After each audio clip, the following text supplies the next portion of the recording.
Hi everyone, welcome back to my channel. Today I'm going to be talking about some rose fragrance recommendations for those people that might be trying to get into rose perfumes that didn't like them before, didn't think they liked them before. So the first one I'm going to recommend is Lancome Idole. This is Nectar. I believe all of the flankers plus the original are rose fragrances, so I do recommend going out and trying them to see which ones you like the best. I had a travel size of the original one, and it's a really pretty fragrance. It's rose and well, I can't remember the other notes in there. It kind of reminds me of Feminine Pluriel from MFK. I went through the travel, I really liked it, but I also had a travel of the Nectar and liked that one more. Went through the travel and bought this smaller size bottle. This has top notes of grass rose, rose, and Turkish rose, so a rose dominant fragrance. In the mid, there's caramel and popcorn, which just smells like caramel popcorn to me. And in the base, there's vanilla. This is a really good starter one, I think. I think this is going to be very mass appealing. I think even if you are not a huge fan of rose, this is one that you might like. It's sweet but not too cloying. The vanilla, helps kind of round it out and make it a little more universally acceptable maybe for a rose fragrance. And the rose in here doesn't smell too photorealistic. It doesn't smell like you're sticking your nose in a bouquet of roses, which I don't like. I've never appreciated a fragrance that smells like a bouquet of flowers. But you get that nice kind of sweet rose scent without it being too much and too overpowering. I really like this one. It's an easy reach. Whenever I wear it, I never regret it. It smells good in different seasons. I don't know if I've worn it in high summer heat, but I've worn it in spring, fall, and winter, and I always enjoy it. This is an easy reach, like I said, and I think it's a good one to try, or any of the Idole line if you're thinking of getting into rose perfumes. The next one is newer to my collection. This is Givenchy Irresistible. This is a really good fruity floral fragrance that features rose. So in the top we have pear and ambrette. I love pear in my fragrances. If you do as well, I think this is a good one to test out and sample. I got this from Ulta and it was on sale and it was part of a gift set. So there was this one as well as a travel bottle, and I redeemed points. So I actually got it for a really, really, really good price. And this is, I believe, the 1 ounce bottle. I just got the smallest one. In the mid, there's rose and iris. So it does have a very soft, kind of delicate powdery. It's not a powdery fragrance at all, but I feel like purple florals kind of add a soft velvety sweetness to fragrances that this one has a little bit. And in the base, there's musk and Virginia cedar. I think this is another good rose fragrance for beginners. If you like fruity floral fragrances, chances are you will enjoy this. Not a safe blind buy. I do recommend trying it on first, seeing how it wears on your skin. The first time I wore it, it was nice, but I wasn't a huge fan of it. But it was on my tray maybe in March. I can't remember. I think it was in March. And I wore this a few times over the course of the month, and it did start to grow on me a lot more. This is very pretty, easy to wear. You're going to smell feminine, pretty. It's not going to offend anybody. It'd be great as a signature scent. It'd be great in the office. It's great for spring because it's light and floral, but it's not going to be heavy or weigh you down. I think it's a good option, again, if you're trying to get into a rose fragrance. The next one I have here is by Narciso Rodriguez, and this is Musc Noir Rose for Her. This is, if you're familiar with the house, a musky fragrance, right? They definitely focus on musk fragrances. The top notes have plum, pink pepper, and bergamot, so there is this fruity, juicy kind of opening, but it's not too bright. It's not what I would consider like a freshy type of fragrance, but there is a fruity aspect. I think the plum makes it a little more deep, but the bergamot helps keep it kind of light. In the mid, there's musk, rose, and tuberose, and in the base, there's vanilla. So this does have, because of it's a musk fragrance, a kind of clean and fresh aspect to it. It smells so good. But the plum and the rose and the vanilla kind of add this sensual aspect to it. It leaves a really intoxicating trail behind you. I've gotten compliments when I've worn this. I've walked by and someone said, "Oh my gosh, what was that? That smells amazing." So this is another easy reach for me. I've tried a couple others from the house and I was not a fan. One of them was just, the musk was so sharp. It was so screechy. So I just didn't think I'd ever find anything from the house that I was interested in. But when this came out and everybody was hyping it up, I think I actually blind bought this. I think I got it from Macy's or Nordstrom. It was like they were having a sale and it was a really, really good price. So I just went ahead and got one of the smaller size bottles. And I do not regret it at all. This was definitely like a love at first sniff type of thing. I put it on. I was like, oh, that's nice. And then the longer it wears on the skin, the better it smells, the sexier it gets. All the notes really meld together properly. And I don't have any issues with the longevity. I've also had this bottle for a little bit, so it could have improved over time, and I just don't remember. But that's a really great rose musk fragrance. The next one I have here, it's new to my collection. I actually just featured it in a couple videos. This is by Maison Crivelli, and this is Hibiscus Mahajad. This has notes of hibiscus, damask rose, vanilla, cassis, leather, peppermint, ambrette, and cinnamon. This is a more refreshing, tropical rose fragrance. And to be honest, the first kind of note that I get is the hibiscus.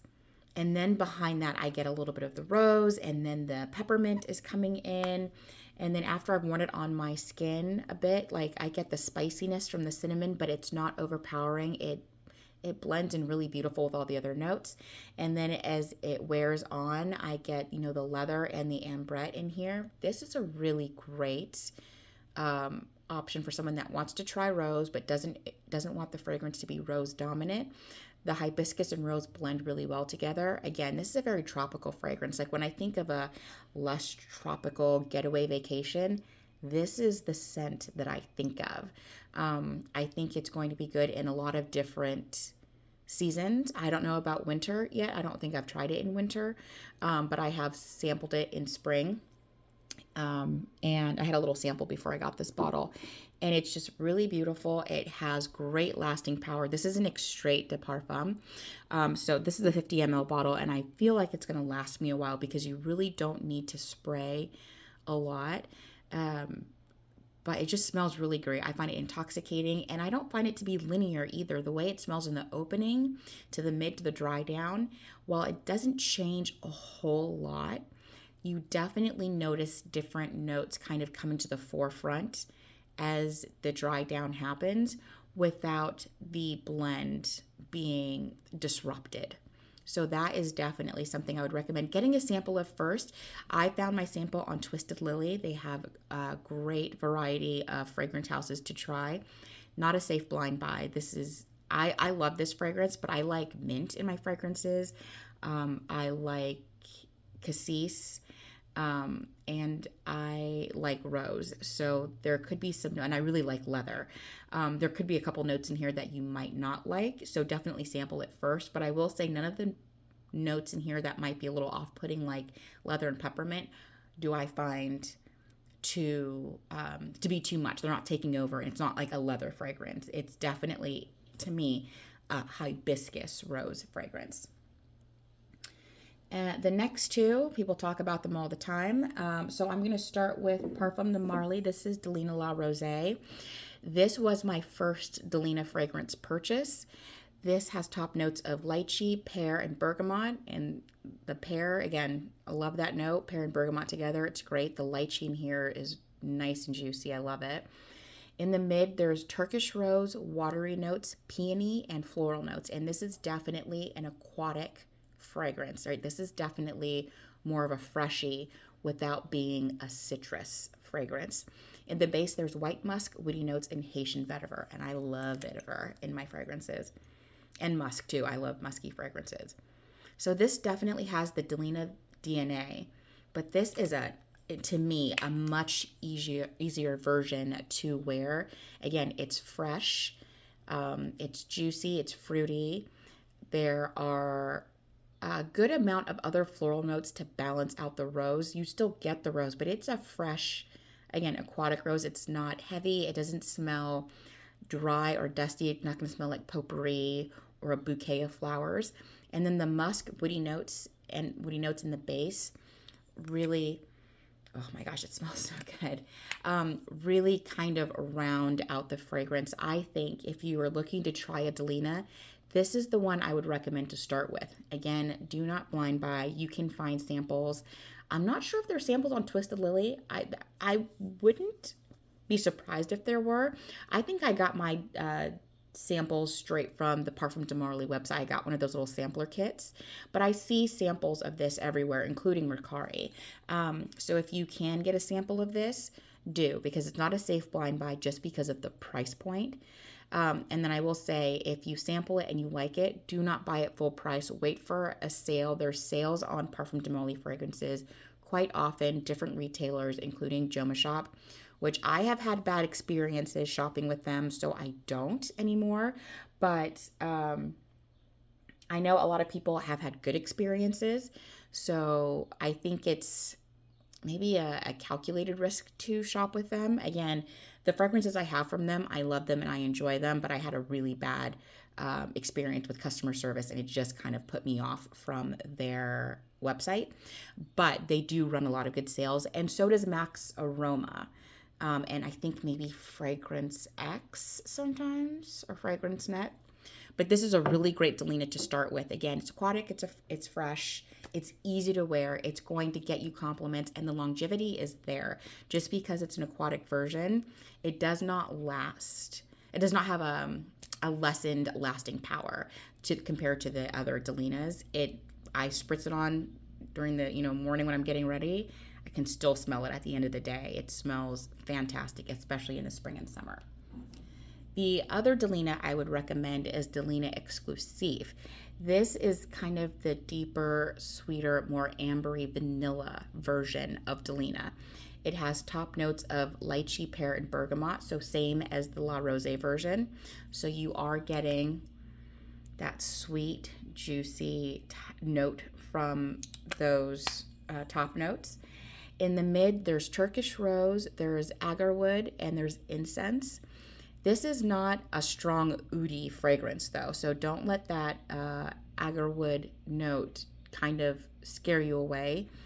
It's not prominent in here. And in the base, there's vanilla, amber, and more woody notes.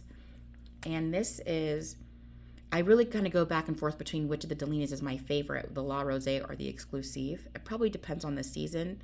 But this is just one of the most beautiful fragrances I have in my collection. It's sweet, it's floral, it's vanilla. It's got, again, the woody and the amber notes in the base. It's very sexy. It's very sophisticated. It's very classy.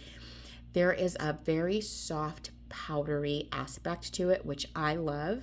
If you're not a huge fan of powdery notes, I still don't think it would be a problem. You'll notice it, but it's not a powdery fragrance. You're not going to feel like you're choking on baby powder. That I don't like. But it's in here, and it kind of just adds a grown-up, sophisticated touch to this fragrance, in my opinion. Anyway, I'm going to put that right here. And then the next one I have, which I don't find it challenging to wear, but maybe some people might, at least in the opening. The opening is a little challenging. This is Christian Dior Greed Dior. This is from the Privé line. I have the big 250 ml Houndstooth limited edition bottle. I've already got a pretty good dent in it. I've had it for a while. You don't need to overspray it. The performance and longevity is there on my skin anyway. This has notes of rose, oak moss, patchouli, bergamot, amber, cedar, and sandalwood. So this is definitely a floral chypre fragrance to me.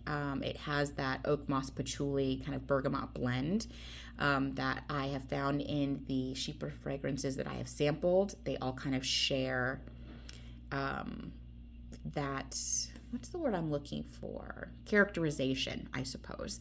The rose in here kind of starts to come through after you've worn this on your skin for 15 to 20 minutes. In the beginning, you're going to get a little more of an earthy oak moss patchouli blend. But then it smells so good. But then as you wear it on your skin, or at least on my skin, again, get a sample first. Definitely not a safe blind buy. But as I wear it on my skin after 15, 20 minutes, the rose and the bergamot start to come through. So it kind of lightens up and gets a little fresher. And then the rose starts to come through. And this is like the cleanest, prettiest, most luscious dewdrop covered rose petal that you could imagine. That's the rose that I get. It's not like a jammy, sweet, thick, syrupy rose. It's definitely not like smelling a bouquet of roses either. It just, again, when you think about how beautiful roses look, that's the way that rose smells in here to me. And you just get that nice, clean, classy, sophisticated rose and other earthy, woody notes blended together. I find the longevity to be really good on this one. I, again, would recommend testing it on your skin. Everybody's chemistry is different. But I have zero complaints about this fragrance at all. Again, I don't have to spray a lot. I get really good performance and sillage out of it. I've gotten compliments on it. It's a crowd pleaser. The opening is a little strange, and once you get used to it, I don't mind the opening at all anymore. I'm kind of enjoying that kind of pungent, earthy vibe that it gives off in the beginning, but then when the rose and the bergamot and the amber all kind of come through, it's just a very beautiful fragrance. It is unisex. I think, male or female, your chemistry will affect maybe what notes come out of it more. On my skin, after I've worn it a while, I do get the more floral aspect of it. But it is a beautiful, beautiful fragrance. I do recommend trying it if you can get your hands on it. Not a safe blind buy. It is so expensive. This one is hard to find on sale through Christian Dior. I don't think they run sales very often, but I have seen people posting this on Mercari. So if you are looking for a secondhand bottle, that's going to be a much better price. That is where I would recommend looking.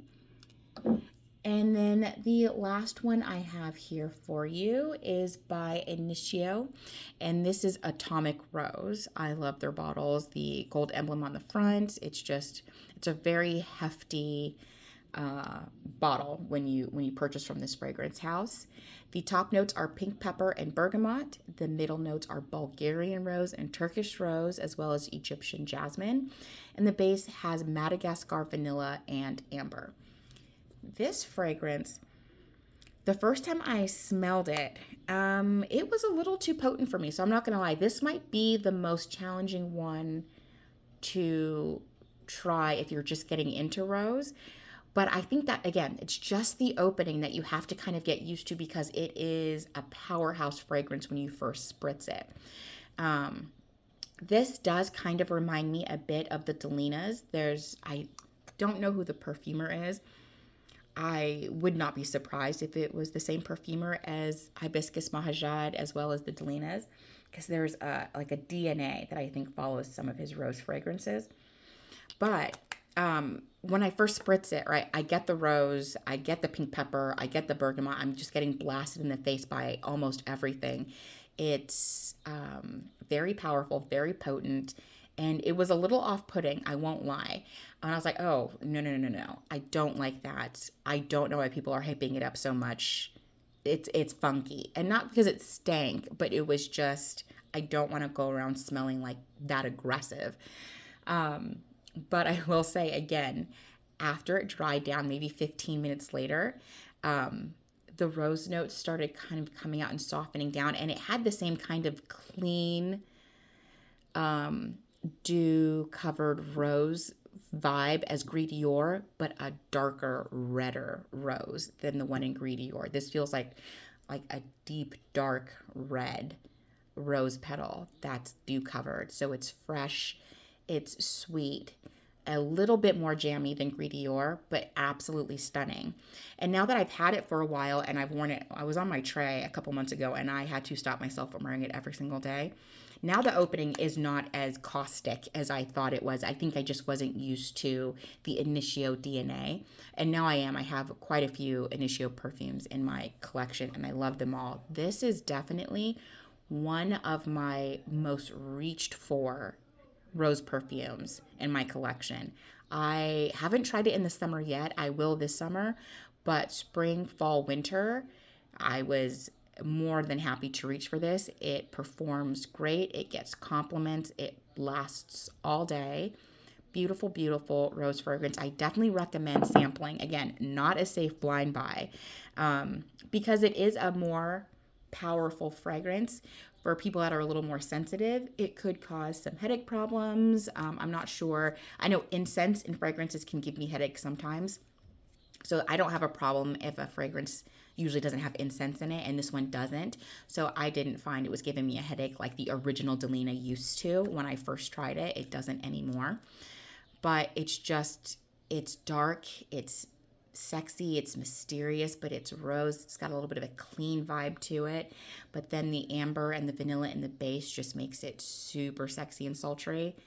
Love this one. Now I kind of want to wear it today. I have a different fragrance for my tray than I'm supposed to be wearing, but we'll see what happens because this might end up being my fragrance of the day, just sitting here talking about it. Love it. Okay, here are my current top most recommended rose fragrances just from my collection. If you have any recommendations for me, please leave them down in the comments below. I've been watching videos and starting to make a list of new ones that I want to try. So I'm trying to get up a list big enough to make, a sample order worth it. So if you drop those down below, I'd really appreciate it. Thank you so much for watching. Please like and subscribe, and I'll talk to you in the next one. Bye.